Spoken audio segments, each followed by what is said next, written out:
Okay. What do you think? Okay. Unmuted. Shouts to Black. What up, brother? Black, what's going on, man? What's good? Good to have you on. How you? Thank you for having me, man. I appreciate it. Thanks for doing this, man. Welcome. 1 second, I need to record this so we can put it out proper. We're good. Gotcha. Okay, so, is it okay if I saw your face? One more time? Is it okay if I saw your face so we could, you know? I will have to get up and prepare myself. Hold on. Okay. I got you, though.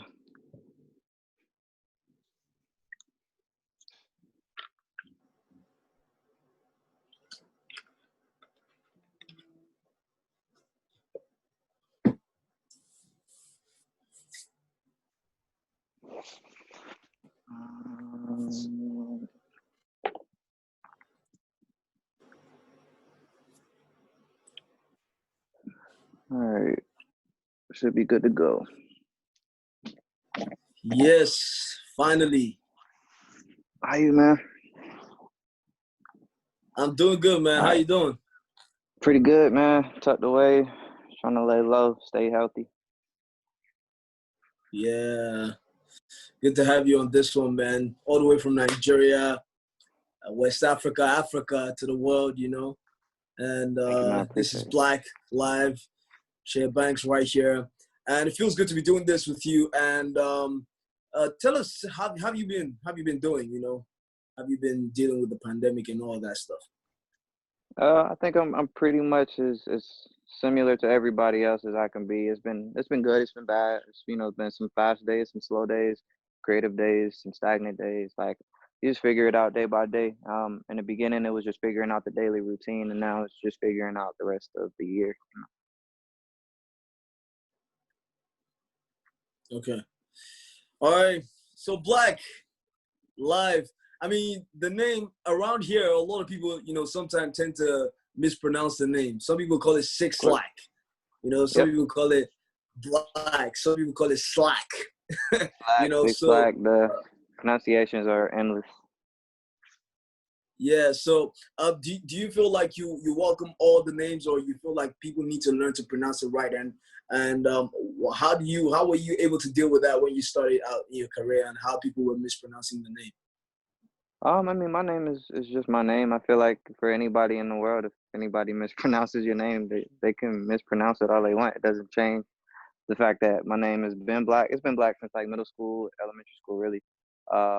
And I had all the mispronunciations figured out before everybody else had them figured out. When nobody knew who I was, I already knew Six Black, Six Black, Slack, all of that. So I don't think the name is I don't put that much weight on like you have to do it this way. All I know is that the talk around it, it helps. You know, it helps the discussion. It helps with merch. It helps in general. Like this, it's cool with me. I'm cool. Yeah, but I see you played a lot around with the name, with the figure 6 actually.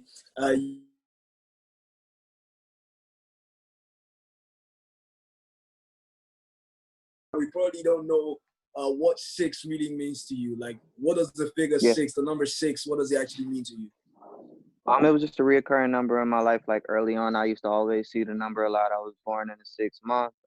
Today, my daughter's name is 6. I grew up in Zone 6 in Atlanta. I got into life path numbers and like what certain things, you know, just like how certain symbols and certain numbers just like mean certain things to certain people. So 6s are labeled as people who are of service to other people, people who are like the caretakers of the world. So I just felt like the number resonated with me the most. It's always been popping up. So when it came down to my name, it was almost like an automatic thing for me to just put a 6 and then LACK. And I did that well over 10 years ago. I thought I was gonna hear something like you had food, you had 6 meals a day, you know. I thought I was gonna hear something like that.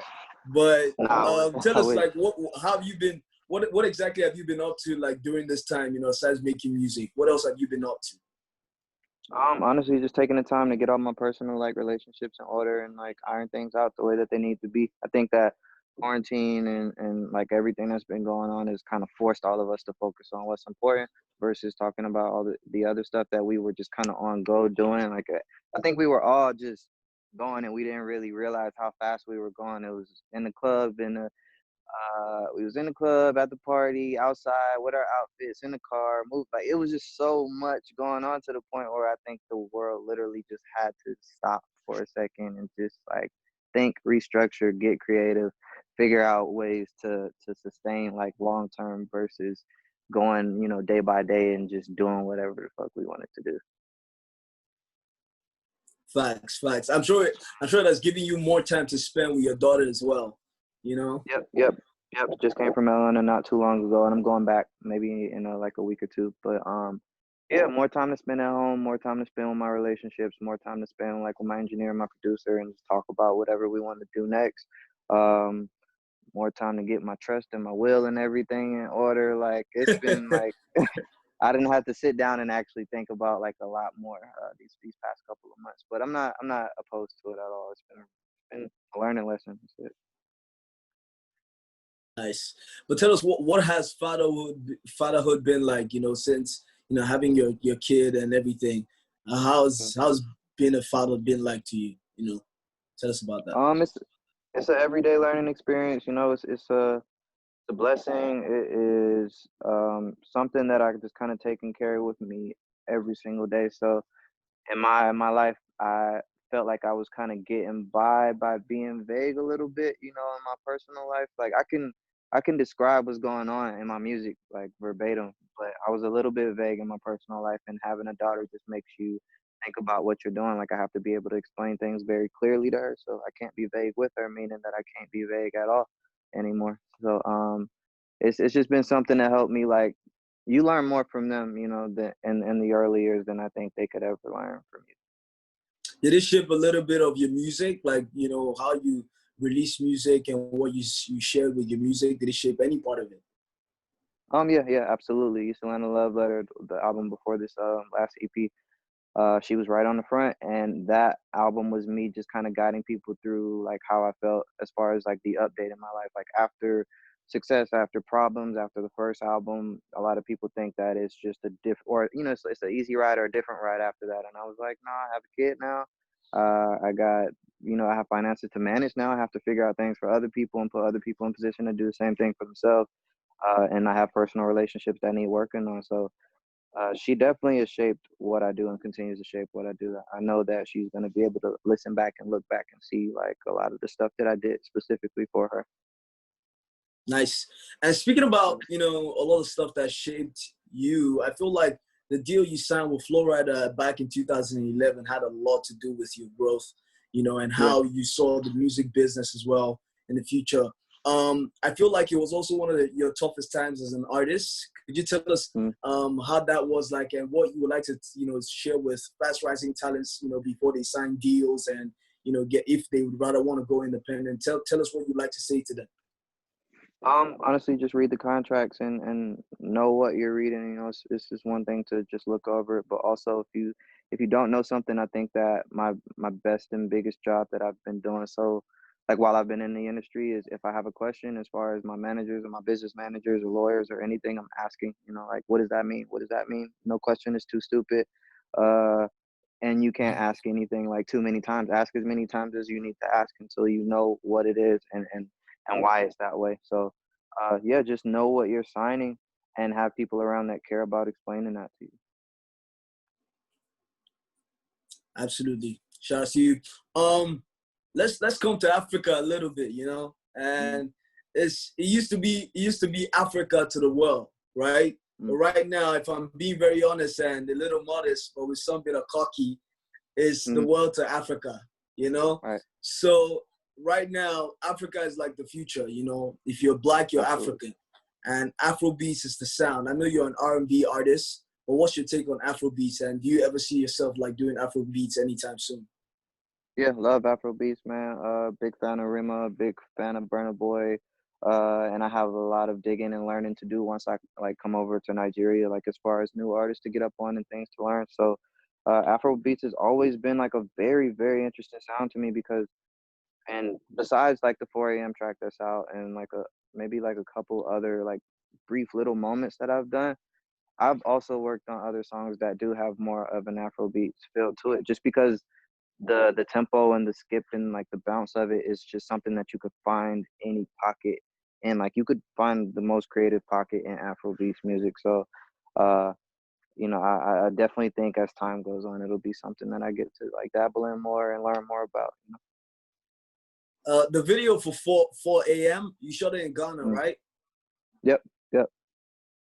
Yeah. So you've been to Ghana, you haven't been to Nigeria. That's like you're tasting jollof rice without the sauce. To be honest, man, it's I like already know, you man. gotta come to Nigeria. To be honest, man, like I Nigeria's already where it's know. at. It's like the entertainment capital of Africa. You know what I mean? So I you was just have to upset that I come out couldn't here. get over there. It was supposed to be on the schedule during that same time. I forget what happened why we couldn't end up going, but I definitely wasn't happy about that because I knew that there was a really, really like great time waiting for me in Nigeria. I'm sure you've heard about jollof rice, though. Yep. I had jollof in Ghana, so I already know about the beef. Oh, you had Ghana jollof. Wow. You need to taste some Nigeria jollof, bro. Like, nah, man, you can't be doing Ghana jollof. I'm kidding. But anyways, hoping to see more collaborations. Tell us some of the artists you're looking to, working with in Africa. Some you already worked with, unreleased music, and ones you're looking to work with. Yeah, I want to do a lot more music with Rima. I like him a lot because he's young, and like I said, I just feel like his melodies and his ideas are very just seamless and natural and easy. Like they just come out, and the way that they hit your ears is like it's almost like somebody's just speaking. I don't even know like what to describe it as, but it's a certain kind of frequency in his sound that I just resonate with. Um, and Burna Boy, I'm a big fan of his voice. I haven't met him yet, but I would love to work with Burna. And then as far as everyone else, like I said, I feel like those are things that I figure out when I actually come there and I actually like get in the studio and meet people and move around and learn more about what's going on.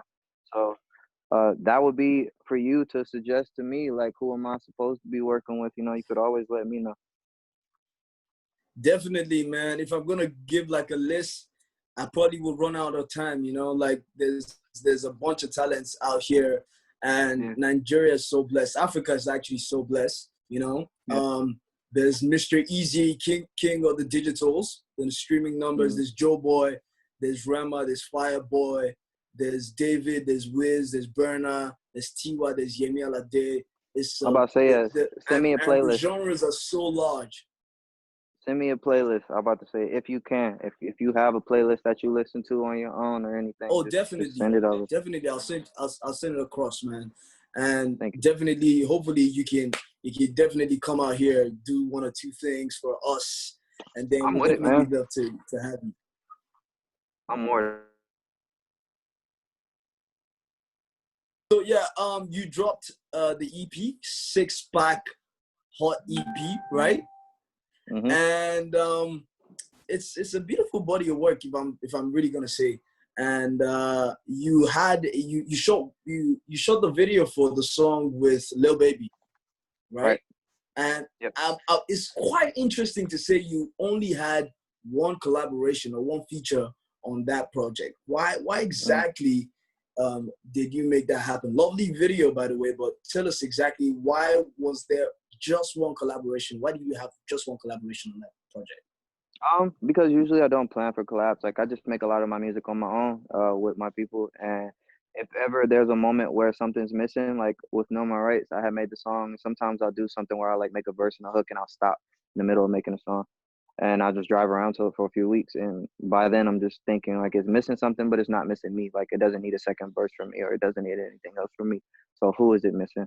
And from there, Lil Baby popped in mind. I think that the producers had like made it with him in mind too. They just didn't tell me that, and I think that it ended up just circling back around like the right way because I sent it to him. They made it with him in mind like originally too. So it just it worked out, and obviously he killed the verse. I think that he's been doing something very, very dope in the game right now as far as consistency, as far as presence, and I was doing a lot of features too in the last couple of years. So I think that two people that have kind of just grabbed the guest feature spot, coming together and doing something that just felt supernatural. It was fun for me. All right. Shouts to you. Thank you so much for coming through on the live. Before we wrap it up, I have just 2 questions left for you. First, it has to do with a conscious issue, of course, going on out there in the world right now. It has to do with George Floyd and the Black Lives Matter movement. Tell us something that I know you may not really want to, blow your trumpets or talk about what you've done per se, but we'd just like to really know, like, how much you've impacted the culture since, the whole outrage started and everything. Tell us how it has affected you and how you've been able to impact their lives. Yeah, I think my job and everybody's job in all of this has been figuring out like what our specific tasks are. And I think in the beginning of everything happening, as far as like all the civil unrest and police brutality, was everyone was trying to figure out what their task was, and we just have to be a little bit more understanding that everyone has a different task and you can do multiple things and no one person is supposed to do one thing. I think some days me doing the best thing for my community was protecting my daughter at home and making sure she was safe. Some days it was going out there and marching. Some days it was helping fund a movement or helping get somebody out of jail. I think that we all just have to realize there are multiple ways that we can activate, and we all just have to rise to the occasion. It's easier said than done, but I feel like everything's been more beneficial and more active than it's ever been. Like people are actually being forced to speak out. People are actually being forced to either show that you're on our side or show that you're on the opposite side. And it's only for progression. Like if it has to be an uprising, if it has to be unrest, if it has to be a little bit of frustration in the mix, then I'm all for whatever it takes to get everything done. So I know it's a process. It happens longer over time, but I'm just dedicated to doing everything that I need to do, like consistently for the rest of my life. Fantastic. And speaking about what you'll be doing for the rest of your life, this is quite tricky, if I'm going to say. What do you think is the most important message your music passes across, to lives? Honestly, relation and love. I think that people feel a certain connection because a lot of the things that I say are things that they relate to, and that they can find some kind of like comfort in knowing that somebody either feels similar or went through the same thing or had a solution or don't know what to do about it. So I think relation is a big thing. And honestly, just simply talking about just love as many times as I can talk about it, because I think that that's the most ultimate thing that any of us can do while we're here, which, do what you love somebody, create a child, a life that you love. Like these are the biggest things that we can literally do, like have a job that you love, do what you love, and love someone and create a kid. So I just talk about love as much as I can, because I know at the end of the day, no matter what you believe in, no matter what you identify as, like it all ties back into love some kind of way. No cap. Facts. Shouts to you. Thank you so much for doing this. Last message, anything to, your fans out here in Nigeria, Africa, people that love Black, I will say that as much as I can control it, I will do everything in my power to make Nigeria my first stop next time that I actually come over to Africa. So I won't try to go anywhere else first, because I know that I missed that last time. So I'm going to take care of that first. Honestly, bro, don't cap on this one, man. It's Nigeria first. Nigeria first.